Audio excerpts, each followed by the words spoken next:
ব্যৱহাৰিক দিশত মানৱ জীৱনৰ এটা উদ্দেশ্য হৈছে সাৰ্ভিস বা সেৱা। কিন্তু কি সাৰ্ভিস কি সেৱা? এটো হৈছে সেৱা বা সাৰ্ভিস আপুনি নিজৰ প্ৰতি আপুনি আপোনাৰ প্ৰতি আগবঢ়োৱা আটাইতকৈ উত্তম সেৱা, উত্তম service. It is the best service you can offer to yourself। আৰু যেতিয়া আপুনি আপোনাৰ প্ৰতি উত্তম সেৱা আগবঢ়াবলৈ সক্ষম হয়, তেতিয়া আপোনাৰ মনৰ পৰা টেনচন, ফ্ৰাষ্ট্ৰেশ্যন, এনজাইটি, ৰেষ্টলেছনেছ, ডিপ্ৰেশ্যন এইবিলাক মনৰ পৰা নোহোৱা হৈ যায় আৰু মনত আনন্দই ঠাই পায়, সন্তুষ্টিয়ে ঠাই পায়। আৰু যেতিয়া আপুনি নিজকে বেষ্ট সাৰ্ভিস দিবলৈ, আপোনাৰ প্ৰতি উত্তম সাৰ্ভিস গঢ় দিবলৈ সক্ষম হয়, তেতিয়া আপোনাৰ জীৱনৰ জৰিয়তে মেনিফেষ্টেশ্যন হয়। মেনিফেষ্টেশ্যন হোৱাৰ লগে লগে আপোনাৰ জীৱনত জৰিয়তে মূল্যৰ সৃষ্টি হয়। মূল্যৰ সৃষ্টিয়ে আপোনাৰ জীৱনলৈ সমৃদ্ধি কঢ়িয়াই আনিবলৈ সক্ষম হ'ব।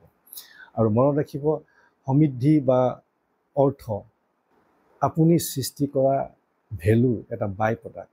আৰু এই কথাখিনি আপোনাৰ লগতে আনৰো জীৱনত সহায় হ'বলৈ সহায় কৰিব। নমস্কাৰ।